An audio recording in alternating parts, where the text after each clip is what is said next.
Jesus is an ancestral interpretation of someone's life, recording both real to a degree but also very much fictional of his account on life issues and challenges.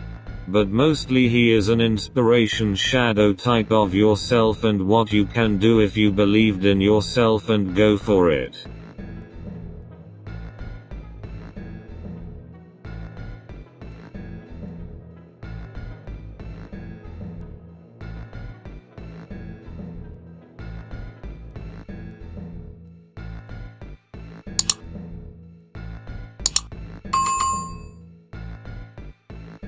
Whenever the name Jesus pops up for discussion, religious people get so emotional. I don't understand why.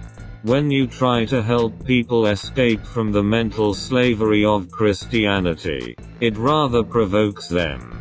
Why aren't we open to learning where religion came from and finding the truth to free ourselves? In this example, when asked, who is right? Majority will answer that it is a matter of perspective. There is no wrong or right answer. Such people are left in a world of relative meaning and infirmity. Truth is concealed and everyone's opinion on a subject is given equal weight. This results in serious misinterpretations, particularly when it comes to understanding the phenomenon of Christianity. The solution to this scenario is simple. The solution is to ask the person who made the mark on the ground. This is the explanation. Everyone is entitled to their opinion and it's relative. The reason they are arguing, however, is because someone put the mark there on the ground. Now, the best way to get answers is by questioning. Why would someone make this mark on the ground? What purpose was it meant to serve? To get the best answers to these questions, we have to go to the source. Assuming the person who put the mark on the ground says this spot is the 7-mile mark on the route to the nuclear plant. You are 7 miles from the station. In this scenario, you can see that although the person saying L is entitled to his opinion from his perspective, he loses the complete essence, value and understanding of what he is observing. He is deprived of valuable information.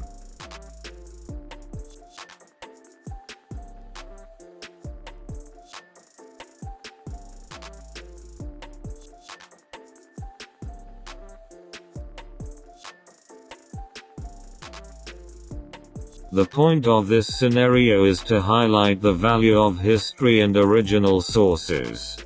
If these guys asked the person who put the mark on the ground, the debate would have ended. The guy on the left can say, from where I was standing it looks like an L, but now I am properly oriented to interpret and make sense of what I am looking at. Now the debate is over. People's failure to study and understand the origin of things is the main reason they can't have proper perspective. History helps us orientate our experiences so that we can move beyond mere appearances, perceptions and speculations. As far as our understanding of history, Africans have not been able to look at history properly orientated because majority are lazy. According to King Leopold of Belgium, African already knew God before the Christian missionaries came here. So what was their mission in Africa? How many are actually ready to know what our ancestors did? Everyone is just believing anything because reading is a lot of work. And as a result we are slaves in our own countries. We don't know who we are. We can only recover if we make attempt to discover. We must study the history of our forefathers and also the origins of these foreign religions.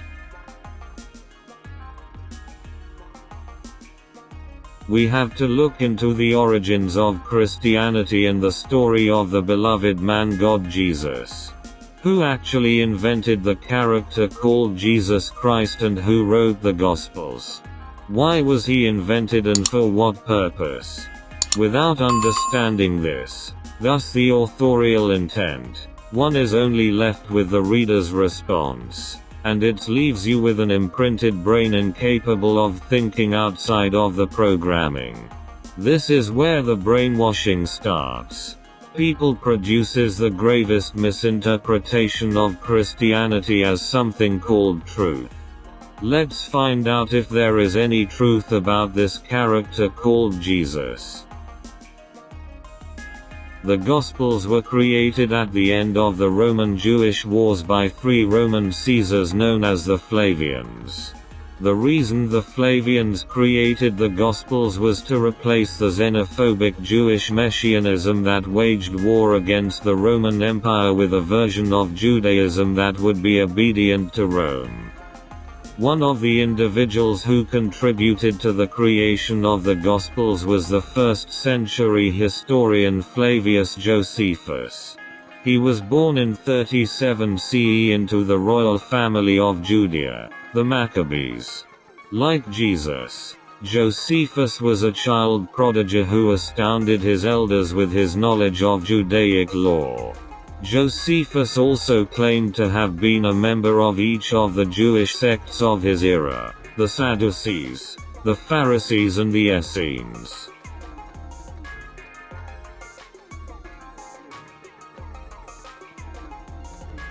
After destroying the Maccabean state, the Sicarii, a new movement against Roman and Herodian control emerged. This was a movement of Jewish zealots, lower-class Jews, who continued the Maccabees' religious struggle against the control of Judea by intruders and sought to restore Eretz Israel. The efforts of the Sicarii climaxed in 66 CE when they succeeded in driving the Roman forces from the country. Nero, who was emperor, then ordered Flavius Vespasian to go into Judea with a large army and end the rebellion. The violent struggle that ensued left the country devastated, and concluded when Rome captured the Judean fortress Masada in 73 CE. When the Jewish rebellion against Rome broke out in 66 CE, though he had no sound military background and believed the cause hopeless, Josephus was given command of the revolutionary army of Galilee. He was brought before the Roman general Vespasian after he was captured, and he presented himself as a prophet. At this point, God, rather conveniently, spoke to Josephus and informed him that his favor had switched from the Jews to the Romans. Josephus then claimed the Jews' messianic prophecies foresaw not a Jewish Messiah, but Vespasian, whom Josephus predicted would become the Lord of all mankind. In the midst of turmoil, Judean wars, forces loyal to the Flavian family in Rome revolted against the last of the Julio-Claudian emperors, Vitellius, and seized the capital. Vespasian returned to Rome to be proclaimed emperor, leaving his son Titus in Judea to handle the Jewish rebels. Following the war, the Flavians shared control over the region between Egypt and Syria with 2 families of powerful Hellenized Jews, the Herods and the Alexanders. These 3 families shared a common financial interest in preventing any future revolts. They also shared a long-standing and intricate personal relationship that can be traced to the household of Antonia, the mother of the Emperor Claudius. Antonia employed Julius Alexander Lysimachus, the Abelarch, or ruler, of the Jews of Alexandria, as her financial steward in around 45 CE. After Vespasian was proclaimed emperor, he rewarded Josephus' telepathy by adopting him. Thus, the Jewish rebel Josephus Bar Matthias became Flavius Josephus. He became a vehement supporter of Rome's conquest of Judea, and when Vespasian returned to Rome to be crowned emperor, Josephus stayed behind to assist Emperor's son Titus with the siege of Jerusalem. After destroying Jerusalem, Josephus took up residence within the Flavian court at Rome, where he enjoyed the patronage of Vespasian and the subsequent Flavian emperors, Titus and Domitian.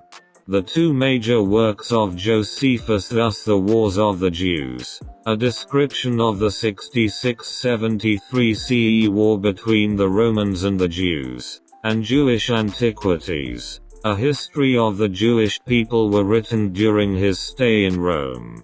Though the three families were able to end the revolt, they still faced a potential threat. Many Jews continued to believe that God would send a Messiah, a son of David, who would lead them against the enemies of Judea. Flavius Josephus records that what had most elevated the Sicarii to fight against Rome was their belief that God would send a Messiah to Israel who would lead his faithful to military victory. The Flavians, Herods, and Alexanders ended the Jewish revolt, but the Messianic religion of the Jewish rebels wasn't destroyed. The families needed to find a way to prevent the zealots from inspiring future uprisings through their belief in a coming warrior Messiah. Then someone from within this circle had an inspiration, one that changed history. A way to tame Messianic Judaism would be to simply transform it into a religion that would cooperate with the Roman Empire. To achieve this goal, a new literature had to be produced to counter the Messianic literature of the Jews. Thus, what we know as the Christian Gospels were created. In a convergence unique in history, the Flavians, Herods, and Alexanders brought together the elements necessary for the creation and implementation of Christianity. They had the financial motivation to replace the militaristic religion of the Sicarii. They had expertise in Judaism and philosophy which was necessary to create the Gospels, and the knowledge and bureaucracy required to implement a religion. The Flavians created and maintained a number of religions other than Christianity. Moreover, these families were the absolute rulers over the territories where the first Christian congregations began. To produce the Gospels required a deep understanding of Messianic movement literature. The Gospels would not simply replace the literature of the old religion but would be written in such a way as to demonstrate that Christianity was the fulfillment of the prophecies of Judaism and had therefore grown directly from it. To achieve these, the Flavian literary team used a technique used throughout Judaic literature, which is typology. The genre of typology is not often used in literature these days.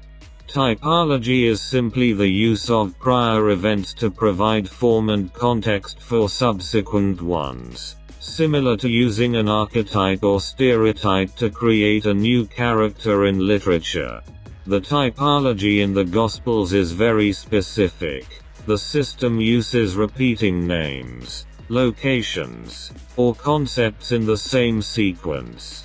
Typology is used throughout Judaic literature as a way of transferring information and meaning from one story to another, to show the pattern of the hand of God at work.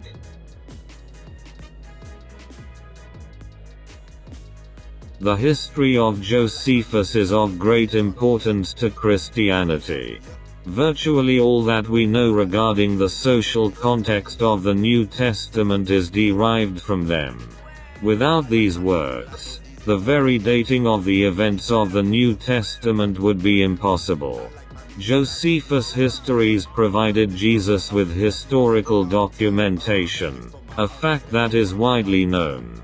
They also provided Jesus with another kind of documentation, a fact largely forgotten.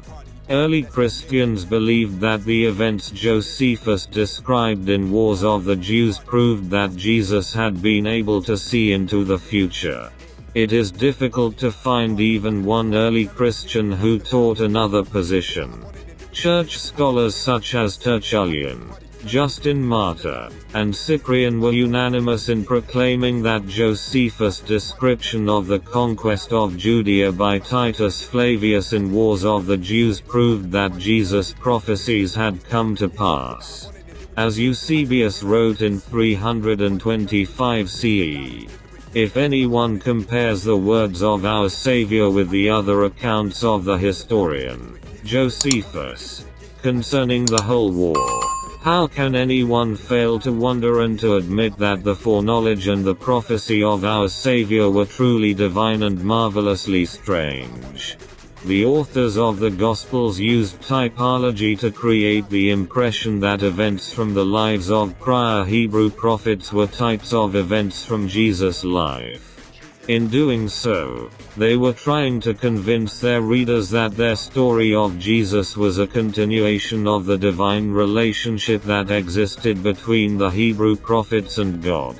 At the very beginning of the Gospels, the authors created a crystal clear typological relationship between Jesus and Moses. The authors placed this sequence at the beginning of their work to show the reader how the real meaning of the New Testament will be revealed. By using scenes from Judaic literature as types for events in Jesus' ministry, the authors hoped to convince their readers that the Gospels were a continuation of the Hebrew literature that had inspired the Sicarii to revolt and that, therefore, Jesus was the Messiah whom the rebels were hoping God would send them. In this way, they would strip Messianic Judaism of its power to spawn insurrections, since the Messiah was no longer coming but had already come. Furthermore, the Messiah was not the violent military leader that the Sicarii were expecting, but rather a multiculturalist who urged his followers to turn the other cheek. If the Gospels achieved something, then it's the replacement of the militaristic Messianic movement, since it was in the pacifistic form. They would have been one of the most successful pieces of propaganda in history. But the authors wanted even more. They wanted not merely to pacify the religious warriors of Judea but to make them worship Caesar as a god. And they wanted to inform posterity that they had done so. The populations of the Roman provinces were permitted to worship in any way they wished, with one exception. They had to allow Caesar to be worshipped in their temples. This was incompatible with monotheistic Judaism. At the end of the 66-73 CE war, Flavius Josephus recorded that no matter how Titus tortured the Sicarii, they refused to call him Lord. To get round the Jews' religious stubbornness, the Flavians therefore created a religion that worshipped Caesar without its followers knowing it. To achieve this, they used the same typological method they had used to link Jesus to Moses, creating parallel concepts, sequences, and locations. They created Jesus' entire ministry as a type of the military campaign of Titus. In other words, events from Jesus' ministry are symbolic representations of events from Titus' campaign. To prove that these typological scenes were not accidental, the authors placed them in the same sequence and in the same locations in the Gospels as they had occurred in Titus' campaign. The parallel scenes were designed to create another storyline than the one that appears on the surface. This typological storyline reveals that the Jesus who interacted with the disciples following the crucifixion, the actual Jesus that Christians have unwittingly worshipped for 2,000 years, was Titus Flavius. There is a contiguous block of text from Luke that was typologically linked to a contiguous section of Josephus' history. In fact, virtually all of the events of Jesus' Galilean ministry in that gospel were typological representations of events of the Flavians' military campaign. The events in the Gospel were mapped to Titus' campaign in the same sequence that Josephus recorded them. One conclusion that falls out of this analysis is that the Gospel's character Jesus Christ was completely fictional.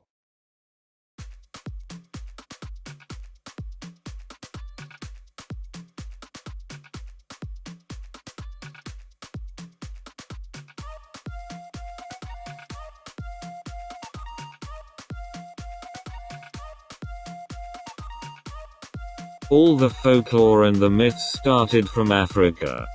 Every element that went into the making of the Abrahamic religions started in ancient Kemet. It's so sad we don't teach these history in our schools. Religious dudes do little or no research at all about the origins of their religion. The truth is the intruders, Europeans, stole our folklores, whitewashed the stories and are passing it off as their own to be true stories. Meanwhile they were originally African myths. The worst part of it, they used this book they call holy and their major brainwashing tool Jesus in enslaving our ancestors. Yet most people don't see the reason to learn and free themselves from mental slavery.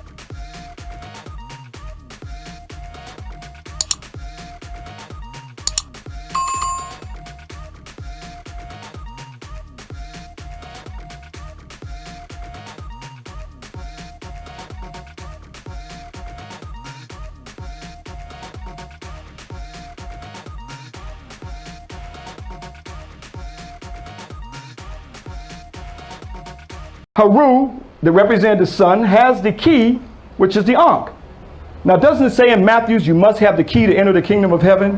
Where you have 12 sitting on the square, and a Sar makes 13. This is where you got the 12 disciples, and Jesus makes 13. This is where you got the 12 jurors, and the judge makes 13. Right off of your Hall of Ma'at in the judgment scene that I deal in the Western origin of Freemasonry, I deal deeper with this.